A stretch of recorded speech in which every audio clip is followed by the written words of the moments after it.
Hello guys, welcome to Thakkus world. ഇതൊരു evening ബ്ലോഗാണ് കേട്ടോ. നമ്മൾ ചുമ്മാ ഒന്ന് നടക്കാൻ ഇറങ്ങിയതാ. നടന്നു വരുന്ന വഴിക്ക് ദേണ്ടാ വലിയൊരു കുഴി, കുറേ വേസ്റ്റ്. ഇത് നമ്മൾ സ്ഥിരം ഇപ്പോൾ കാണുന്നുണ്ട് കേട്ടോ. ഈ കുഴിയിൽ ആരെങ്കിലും കൊണ്ട് വേസ്റ്റ് ഇടുന്നതാണോ അതോ വേസ്റ്റ് വല്ലതും പറന്ന് വീഴുന്നതാണോ എന്നൊന്നും നമുക്കറിയത്തില്ല കേട്ടോ.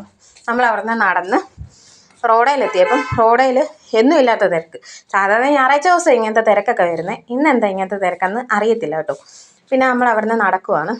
ഇവിടെ ബാംഗ്ലൂരിൽ ഒരു പ്രത്യേകതയുണ്ട്. നമ്മൾ രാവിലെ പുറത്തോട്ടൊക്കെ ഇറങ്ങിയാൽ ഈ ഷോപ്പെല്ലാം അടച്ചിട്ടേക്കുമായിരിക്കും. കാരണം എന്ന് വെച്ചാൽ ഇതെല്ലാം സ്ട്രീറ്റ് ഫുഡിൻ്റെ ഷോപ്പാണ്.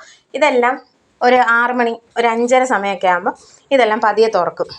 അങ്ങനെ നമ്മൾ ഇന്നൊരു സ്ട്രീറ്റ് ഫുഡ് തിരഞ്ഞുകൊണ്ടുള്ള നടപ്പാണ് കേട്ടോ. പിന്നെ ഇവിടുത്തെ സ്ട്രീറ്റ് ഫുഡിനൊക്കെ ചീപ്പ് റേറ്റാണ്. ഒരു 100-ന് താഴെയൊക്കെ വരത്തുള്ളൂ റേറ്റ്. പിന്നെ നല്ല ക്വാളിറ്റി ആയിരിക്കും, നല്ല ക്വാണ്ടിറ്റി ആയിരിക്കും. പിന്നെ നമ്മുടെ ഫ്രണ്ടിൽ വെച്ചാണ് ഇവർ കുക്ക് ചെയ്യുന്നത്, സെർവ് ചെയ്യുന്നതൊക്കെ. അതുകൊണ്ട് നമുക്ക് വിശ്വസിച്ച് കഴിക്കാനും പറ്റും. അങ്ങനെ ഞങ്ങളൊരു സ്ട്രീറ്റ് ഫുഡ് കണ്ടു. അവിടെ കയറി. അവിടെ നിന്ന് നമ്മൾ ചിക്കൻ ഫ്രൈഡ് റൈസ് ഓർഡർ ചെയ്തു. ഇതിൻ്റെ ചാർജ് 70 രൂപയാണ് അവർ വാങ്ങിയത് കേട്ടോ. അങ്ങനെ നമ്മളത് അവിടെ നിന്ന് കഴിച്ചിട്ടിറങ്ങി. നമ്മളൊരു ബേക്കറി കയറിയപ്പം നമ്മളെ നാട്ടിലെങ്ങും കാണാത്തൊരു സ്വീറ്റ് കണ്ടു. നമ്മൾ അവിടെ നിന്ന് ആ സ്വീറ്റ് ബോക്സ് വാങ്ങിച്ചു. പിന്നെ കുഞ്ഞ് വാശി പിടിച്ചോണ്ടാണ് കേട്ടോ ഇവിടെ കയറിയത്.